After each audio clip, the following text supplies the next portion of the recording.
Assalamualaikum warahmatullahi wabarakatuh. Perkenalkan, nama saya Rizal Fatan Mubina Rajabi dengan NIM 25500811103 dari kelas E Informatika angkatan 2025. Di sini saya akan menjelaskan PPT yang dikerjakan dari modul 9. Langsung saja, yang pertama yaitu ada perbandingan Intel Core i9 10900K dengan AMD Ryzen 9 3900 XT. Langsung saja, ada spesifik utama yaitu Intel Core i9 10900K menggunakan 10 core atau 20 thread dengan bus clock hingga kurang lebih 5,3 GHz. Selanjutnya ada AMD Ryzen 9 3900 XT dengan 12 core dan 24 thread dengan bus clock hingga kurang lebih 4,7 GHz. Di sini Intel memiliki clock speed lebih tinggi sehingga unggul di single core. Sedangkan AMD memiliki lebih banyak core atau thread sehingga lebih kuat pada multi core. Lanjut, yaitu ada performa umum. Yang pertama, Ryzen 9 3900 XT lebih cepat dalam beban kerja multi-thread seperti rendering, encoding, dan multitasking. Sedangkan Intel i9 10900K unggul di performa single thread sehingga kadang lebih baik dalam beberapa game, yang dimana kinerja tergantung jenis aplikasi. AMD untuk pekerjaan berat, Intel untuk respon cepat pada aplikasi yang hanya memakai 1 atau 2 core, 1-2 core. Lanjut, itu ada hasil benchmark. Untuk skor multicore-nya Ryzen itu jauh lebih tinggi karena jumlah core-nya lebih banyak. Dan untuk single core Intel sedikit unggul karena clock lebih cepat. Yang dimana benchmark ini menunjukkan bahwa Ryzen lebih kuat di semua tugas yang membutuhkan banyak core, sedangkan Intel unggul pada tugas ringan namun sensitif ke clock speed.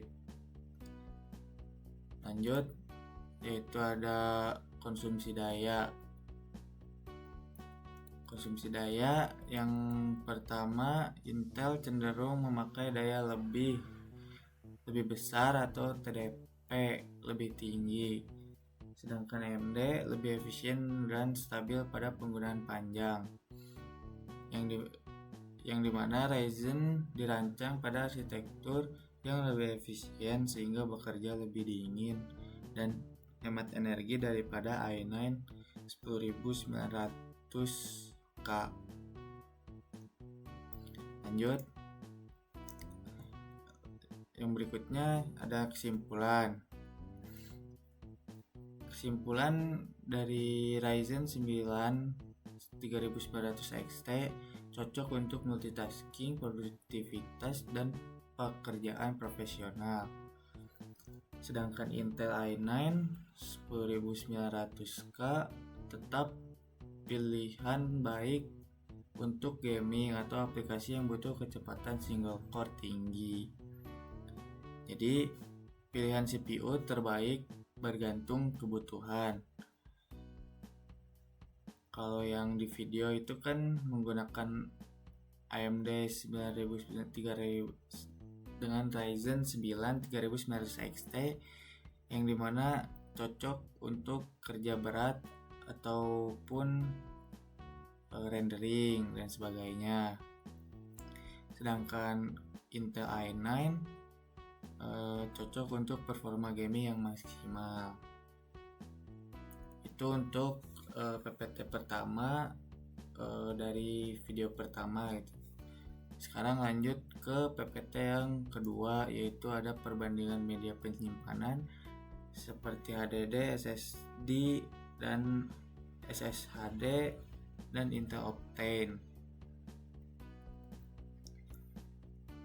Langsung saja, di sini ada HDD, SSD, dan SSHD. HDD yaitu penyimpanan tradisional dengan piringan berputar, kapasitas besar dan harga murah. Lalu ada SSD, yaitu tanpa ada bagian yang bergerak dan akses data yang sangat cepat. Sedangkan SSHD yaitu gabungan antara HDD dengan SSD, yang dimana menawarkan performa yang sangat cepat antara HDD dan SSD. Nah,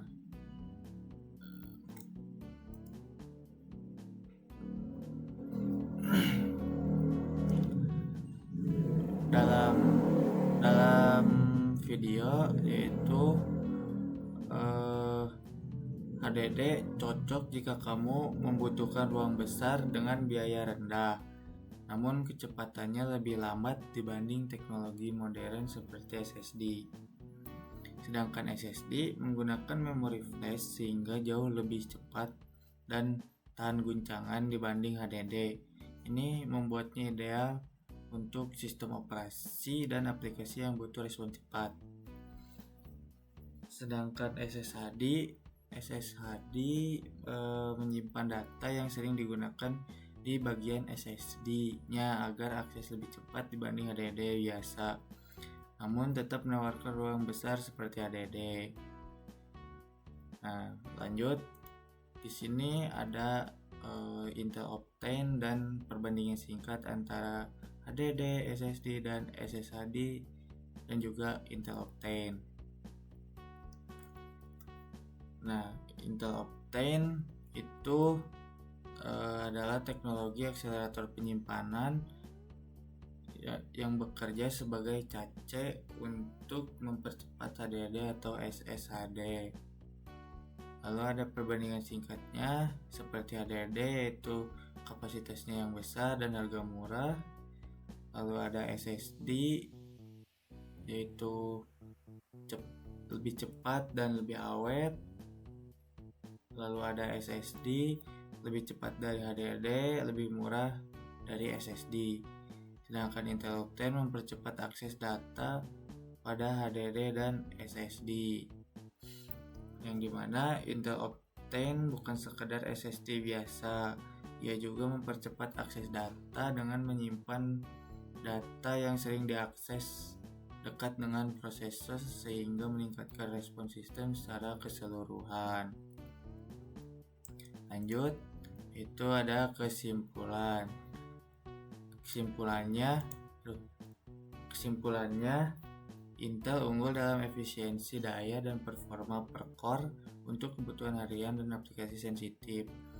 Lalu ada AMD menawarkan lebih banyak core dengan harga lebih terjangkau, cocok untuk multitasking dan pekerja berat.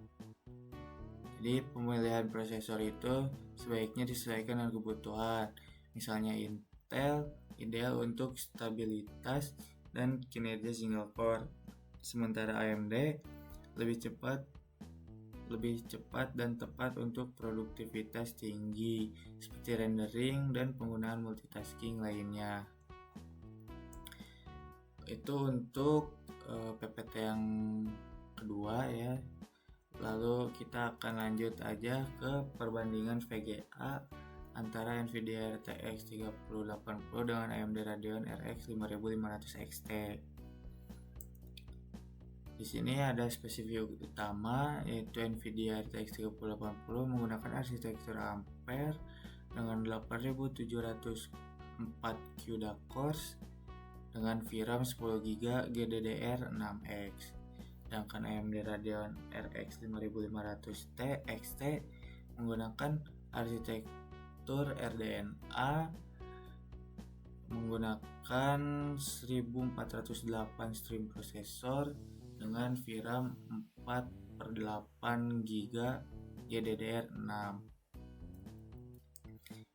yang dimana RTX 3080 berada di kelas high-end dengan spesifikasi jauh lebih tinggi dibanding RX 5500 XT yang merupakan entry mid-level. Lanjut, yaitu ada performa gaming yaitu FPS. Di sini RTX 3080 mampu menjalankan game AAA di 1440p sampai dengan 4K dengan FPS tinggi. Sedangkan RX 5500 XT lebih cocok untuk game di 1080p, terutama dengan pengaturan menengah sampai tinggi. Yang dimana RTX 3080 ini dirancang untuk game berat dan resolusi tinggi, sedangkan RX 5500 XT dirancang untuk gaming 80 yang membuat hemat biaya. Seperti itu. Lanjut, di sini ada fitur dan teknologi. Untuk RTX 3080 sudah memiliki fitur ray tracing generasi terbaru, DLSS, dan NVENC encoder kuat untuk streaming. Sedangkan RX 5500 XT mendukung FSR dan fitur standar tanpa ray tracing tingkat lanjut. Yang dimana RTX 3080 ini memiliki fitur yang lebih lengkap, terutama pada ray tracing dan teknologi AI seperti DLSS. Sedangkan RX 5500 XT lebih sederhana. Seperti itu. Lalu lanjut saja, di sini ada efisiensi dan konsumsi daya. RTX 3080 memiliki konsumsi daya tinggi karena performa besar, sedangkan RX 5500 XT lebih hemat daya dan cocok untuk PC dengan PSU lebih kecil.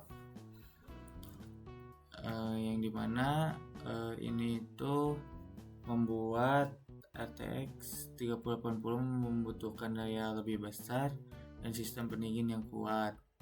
Sedangkan RX 5500 XT lebih ringan secara konsumsi listrik. Betul. Lanjut.